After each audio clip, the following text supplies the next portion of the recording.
한국교회가 포괄적 차별금지법 철회를 촉구하는 전국적인 기도운동을 시작했습니다. 광복 75주년을 맞아 우리 사회가 청산해야 할 일제잔재 어떤 것들이 있는지 짚어봤습니다. 평화통일연대가 광복 75주년을 맞아 한반도와 동북아 평화를 염원하는 성명을 발표했습니다. 학교 안에서 적응하지 못하는 위기 청소년들이 해마다 증가하는 가운데 이들을 신앙 안에서 회복시키는 대안학교가 있어 찾아가 봤습니다.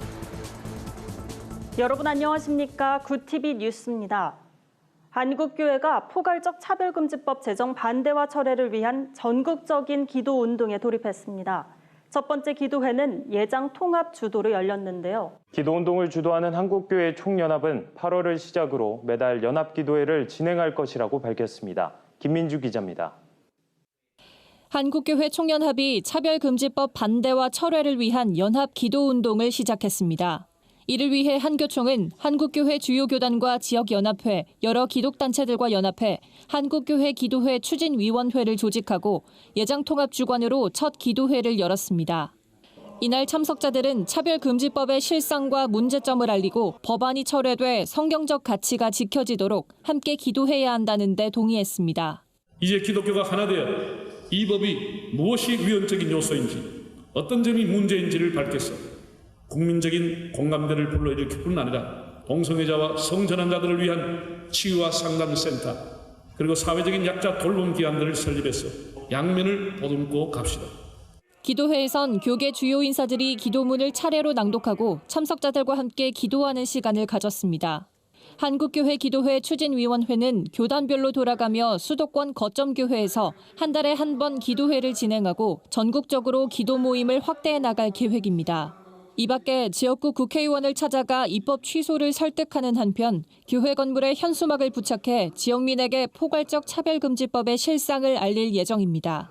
이날 추진위원회는 본격적인 기도에 앞서 포괄적 차별금지법의 문제점을 짚기도 했습니다.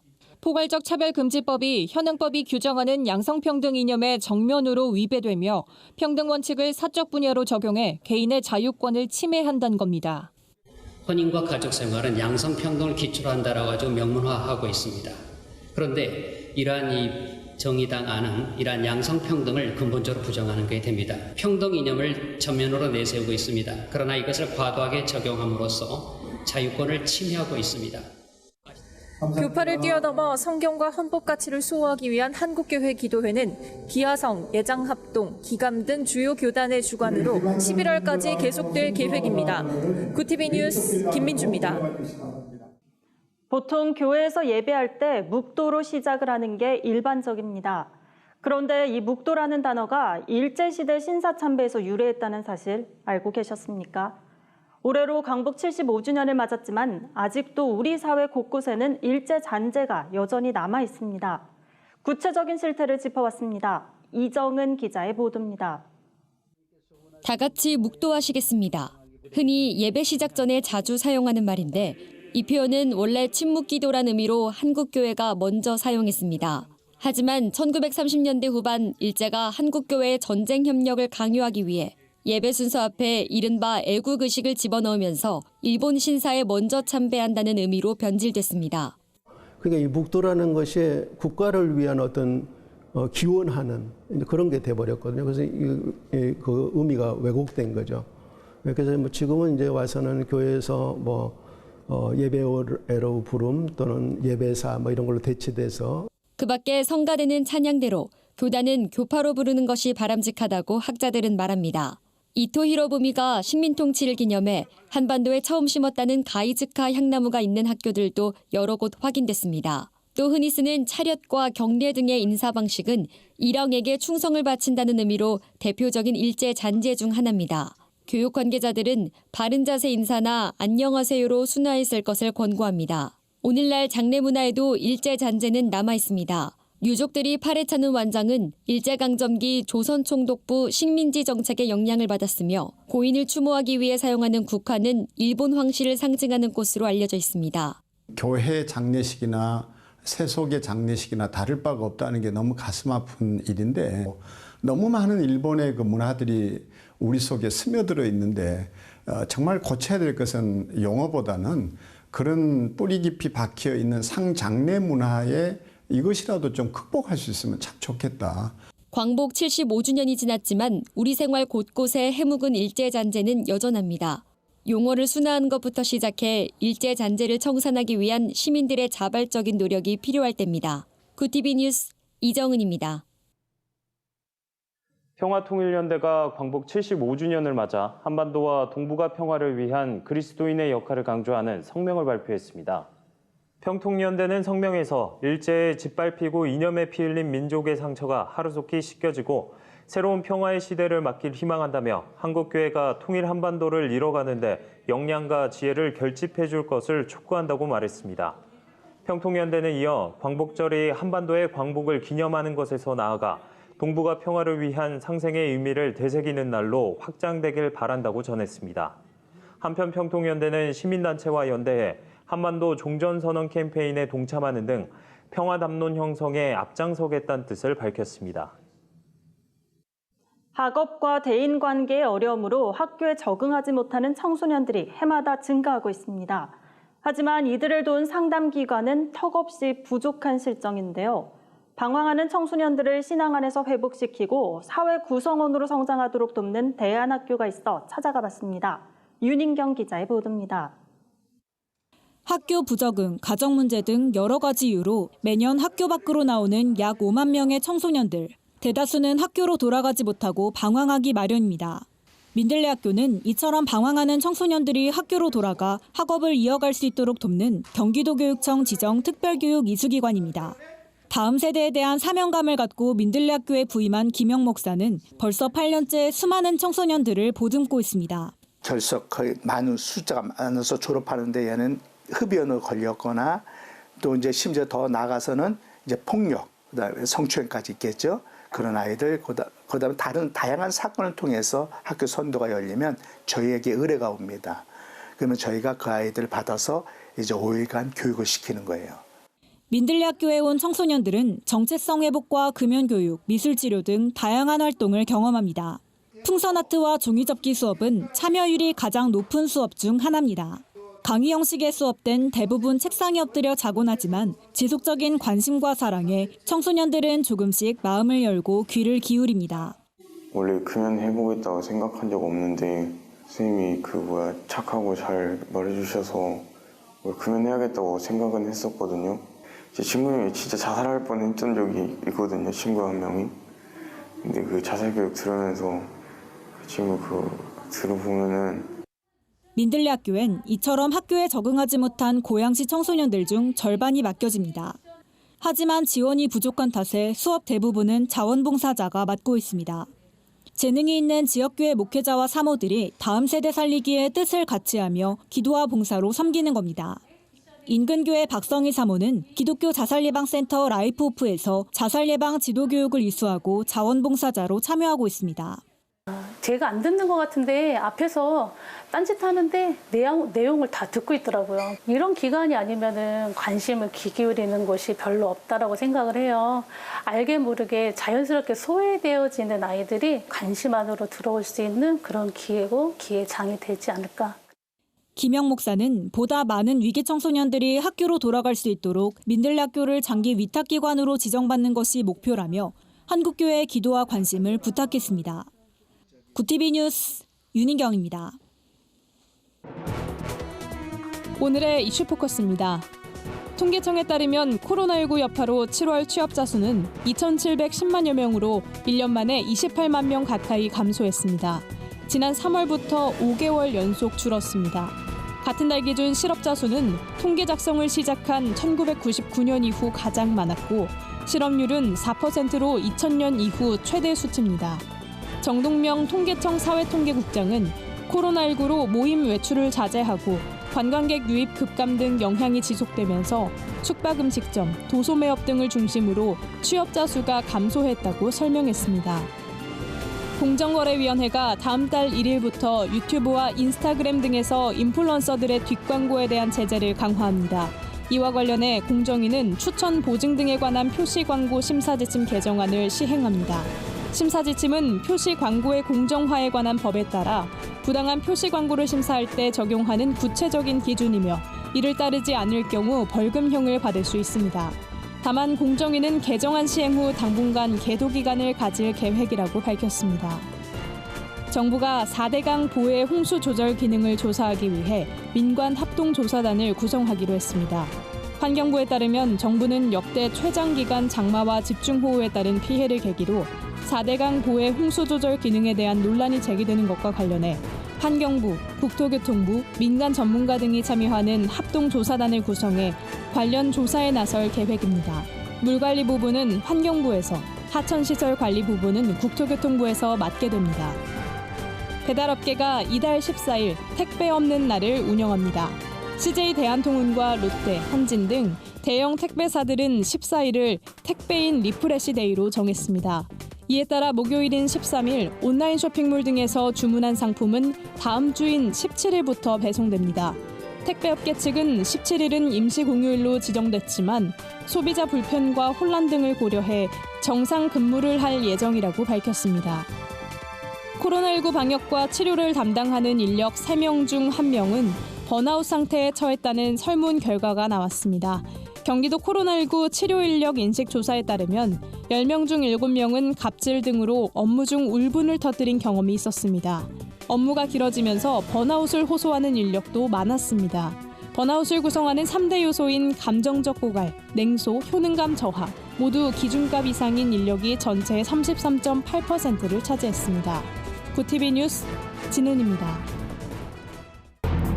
굿TV 월드와이드입니다. 홍콩산 제품을 미국으로 수출할 경우 메이드 인 차이나 표기를 의무화하게 됩니다. 미국 도널드 트럼프 행정부는 트럼프 대통령의 행정명령에 따라 오는 9월 25일부터 홍콩산 제품의 메이드 인 차이나 표기를 의무화하겠다고 밝혔습니다. 이에 따라 수출업자들은 이행 기간 동안 제품의 메이드 인 홍콩 표기를 메이드 인 차이나로 바꿔야 합니다. 특히 이번 조처는 트럼프 대통령이 홍콩 정책법 적용을 중단하고 특별 대우를 끝내는 홍콩 정상화 행정명령에 서명한 데 따른 후속 조처로 풀이됩니다. 독일 연구팀이 시중에서 판매되는 구강청결제를 사용하면 코로나 바이러스 감염이 일시 억제된다는 연구 결과를 발표했습니다. 미국 감염학회지에 실린 논문에 따르면 코로나 감염 환자의 구강과 인후에선 종종 코로나 입자가 발견됐고 이들이 효과 있는 구강청결제를 쓰면 바이러스 양이 감소해 단기적으로 전파 위험을 낮출 수 있다고 설명했습니다. 하지만 일부 과학자들은 이 방법은 감염 자체를 차단하는 데 적절하지 않고 치과 진료 등에 있어 특별한 상황에서만 유용하다고 지적했습니다. 미국 민주당 대선 후보인 조 바이든 전 부통령이 오는 11월 대선 부통령 후보로 카멀라 해리스 상임 의원을 선택했습니다. 미국 대선에서 흑인 여성이 부통령 후보에 오른 것은 이번이 처음입니다.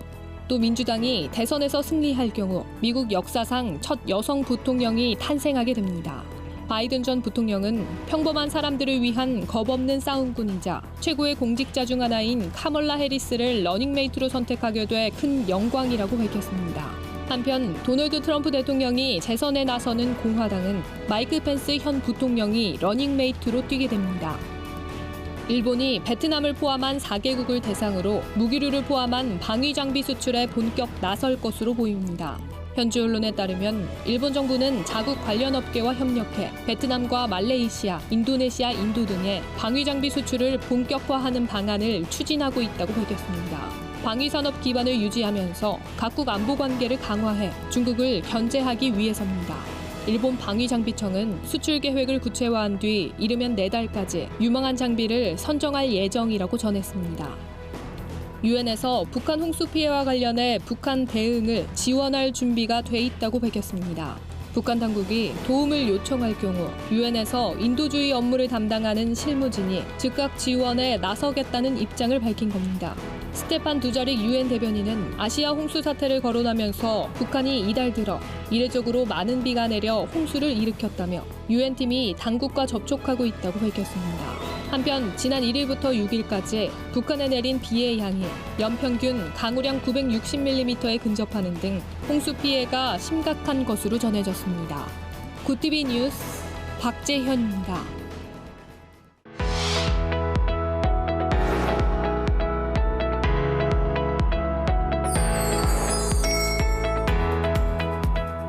속 크리스천들의 이야기를 만나보는 네포난의 교회입니다. 첫 번째 소식입니다. 청주 은성교회가 코로나19로 힘들어하는 지역 주민들을 위해 라면을 무료로 제공하는 나눔 사역을 진행하고 있습니다. 라면 나눔에는 청주 은성교회 성도들이 봉사자로 참여하고 있는데요.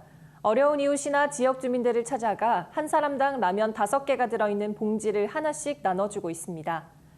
교회가 라면 나눔 사역을 시작한 건 지난 4월 말부터였는데요. 비록 라면 한 봉지일지라도 경제 사정이 어려워진 지역 주민들에게 조금이나마 힘이 되길 바라는 마음에서 시작했다고 합니다. 청주 은성교회 호세길 담임 목사는 라면 나눔은 계속되고 있다며 나눔 사역이 이웃에게 다가가 예수님의 사랑을 증거하고 언제든지 교회를 찾아올 수 있는 기회가 되길 바란다고 전했습니다. 다음 소식은 레바논에서 난민 사역을 하고 있는 정바울 선교사가 알려왔습니다. 지난 4일 레바논 수도 베이루트 항구에서 대형 폭발 사고가 발생해 4,000명에 육박하는 사상자가 발생했죠. 이로 인해 레바논 현지 교회도 기물이 파손되고 외벽이 무너지는 등 만만치 않은 피해를 입었습니다. 폭발 사고 다음 날 현장 수습을 돕기 위해 레바논 선교사 몇 가정은 힘을 모아 긴급 구호 지원팀을 꾸렸습니다. 선교사들은 아침 8시 반부터 오후 4시까지 매일 현장에 나와 기도하면서 현지인들에게 물과 바로 먹을 수 있는 음식, 마스크와 손소독제, 장갑 등 구호에 필요한 물품을 공급하고 있습니다. 정바울 선교사는 폭발로 인한 피해와 함께 레바논 정부의 부패 사실이 드러나 국민들의 분노와 정부에 대한 불신은 더 커지고 있는 상황이라며 레바논을 위한 기도와 인도적 지원이 절실하다고 전했는데요. 정 선교사는 피해를 입은 수많은 사람들이 도움을 받을 수 있도록 구호와 재건 사업이 체계적으로 이루어지고 레바논 정부가 든든히 세워질 수 있도록 함께 기도해달라고 당부했습니다. 네포난의 교회는 시청자 여러분의 참여를 기다립니다. 소소한 소식도 좋습니다. 네폰으로 찍은 우리 교회 소식을 전화나 이메일로 제보해 주시기 바랍니다. 부티비 뉴스 김민주입니다. 글로벌 선교 방송단과 함께하는 교계 소식을 하나은 기자가 보도합니다. 박신호 교회 기자가 보내온 소식입니다. 충북 충주시 소태면에 위치한 소태 그리스도의 교회가 폭우로 피해를 입은 가운데 20년간 지속해온 틈새 전도를 이어가기로 했습니다. 교회는 현관과 입구가 물에 잠겼고 처마와 십자가, 현판도 손실을 입었지만 오직 기도와 전도로 교회를 일으켜야 한다고 생각한다며 비대면 시대의 영혼 구원에 집중하는 것이 교회를 효과적으로 탈바꿈할 수 있는 지름길이라고 강조했습니다. 백송교회가 코로나19와 긴 장마로 어려움을 겪는 농가를 찾아 봉사활동을 벌였습니다. 백송교회 성도들은 지난 8일과 9일 경기 화성시 송산의 한 포도농장을 방문해 부족한 농촌 일손을 도왔습니다. 백송교회 이순희 목사는 때와 시기를 맞추는 것이 가장 중요한 게 농사인데 코로나19와 긴 장마로 일손이 딸려 제대로 수확하지 못하고 있는 상황이 안타까워 찾아오게 됐다고 설명했습니다. 백송교회는 이날 직접 수확한 포도 150박스를 구매하고 지역 주민에게 무료로 나눴습니다. 한국기독교장로회가 비무장지대 접경지역에 화해와 평화의 교회 설립을 재추진합니다. 기장총회 화해와 평화의 교회 설립 및 건축 추진위원회는 코로나 사태로 사업 추진에 어려움이 있었지만 경기 북노회를 중심으로 다시 설립을 추진하게 됐다고 밝혔습니다. 추진위원회는 교회인 1인당 10,000원 헌금운동 등 모금운동을 시작하고 오는 9월 부지 선정 작업을 완료할 계획입니다.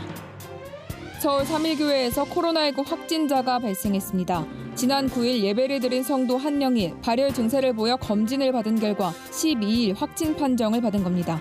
CCTV로 해당 성도의 동선을 파악한 결과 예배 이외의 모임은 가지지 않은 것으로 확인됐습니다. 교회와 질병관리본부는 역학조사와 자세한 경위를 파악해 조치를 취하겠다고 밝혔습니다. 구티비 뉴스 하나은입니다. 코로나19로 모두가 지쳐있는 상황에 계속되는 장마와 경제난까지 겹쳐 더욱 힘든 상황입니다. 광복 75주년을 앞둔 요즘 국가적인 위기 때마다 나라를 위해 기도했던 믿음의 선배들이 더욱 기억납니다. 이상으로 뉴스를 마칩니다. 오늘도 함께해 주신 여러분 고맙습니다.